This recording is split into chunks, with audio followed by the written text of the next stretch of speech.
हम आपके साथ। देश में कोरोना के केसेस काफी बढ़े हैं, ऐसे में मास्क सबसे बड़ा हथियार है। हम आपसे बार बार अपील करते हैं कि आप मास्क पहनिए। इसको लेकर न्यूज 18 ने एक मुहिम भी शुरू की है, /मास्क पहनो इंडिया।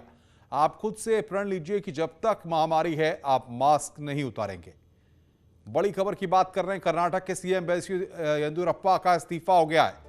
बीएस येदियुरप्पा का इस्तीफा हो गया। इस वक्त की बड़ी खबर, कर्नाटक की सियासत से जुड़ी इस वक्त की बड़ी खबर, बीएस येदियुरप्पा ने राज्यपाल को अपना इस्तीफा सौंपा है।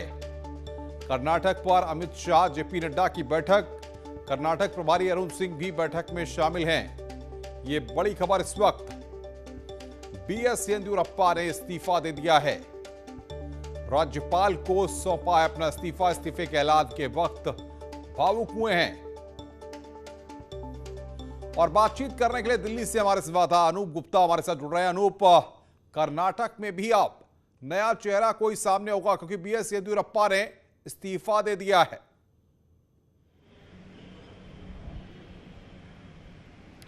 देखिए, बिल्कुल बीएस येदियुरप्पा बीजेपी के वरिष्ठ नेता के तौर पर माने जाते हैं और बीजेपी अगर दक्षिण भारत पर अगर किसी राज्य में मुख्यमंत्री या सरकार बना पाई है तो वो कर्नाटक है। और उसका पूरी जो भूमिका रही है वो बीएस येदियुरप्पा की भूमिका रही है। हालांकि बीएस येदियुरप्पा की सेहत और उम्र के लिहाज से वो काफ़ी हो गया था। इस वजह से जो है वो लगातार ये कयास लगाए जा रहे थे कि बीएस येदियुरप्पा अब मुख्यमंत्री के तौर पर नहीं रहेंगे और आज फाइनली येदियुरप्पा ने इस्तीफा दे दिया है। देखिए, बता दूं कि जो कर्नाटक में जो घटनाक्रम है उसके बाद दिल्ली में हलचल तेज है। और जिस तरीके से पहले जेपी नड्डा और अरुण सिंह वहाँ के प्रभारी हैं कर्नाटक के, उन दोनों के बीच पहले चर्चा हुई और ये चर्चा हुई कि चूंकि बीएस येदियुरप्पा ने इस्तीफा दे दिया है तो फिर आगे कौन मुख्यमंत्री बनेगा। इसके अलावा अमित शाह के साथ भी चर्चा हो रही है।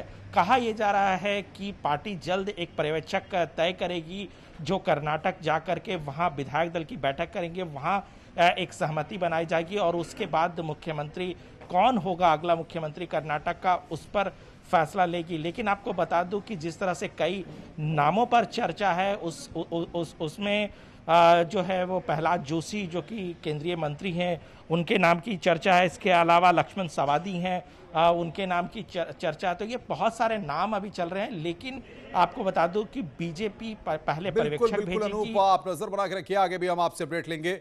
तो कई नामों पर फिलहाल चर्चा हो रही है। इधर कोविड कंट्रोल का योगी मॉडल काफी कारगर है। उत्तर प्रदेश के 11 जिले कोरोना से मुक्त हो गए। 53 जिलों में आज 0 केस हैं। 22 जिलों में सिंगल डिजिट में केस सामने हैं। प्रदेश में 24 घंटे में महज 33 केस सामने आए हैं। उत्तर प्रदेश में एक्टिव केस सिर्फ 857 हैं। अब तक नए 209 ऑक्सीजन प्लांट एक्टिव हैं। तो कोरोना का कंट्रोल करने का योगी मॉडल जो है वो काफी कारगर साबित हुआ है। 53 जिलों में आज 0 केस हैं। 22 जिलों में सिंगल डिजिट में केस हैं। ये हम आपको बता रहे हैं। प्रदेश में 24 घंटे में महज 33 केस सामने आए हैं। और बातचीत करने के लिए अनामिका सिंह हमारे साथ फोन लाइन पर जुड़ रही है। अनामिका, 24 घंटे में महज 33 केस सामने आए हैं कोरोना के। ये योगी मॉडल और लगातार प्रॉपर मॉनिटरिंग का ही असर है।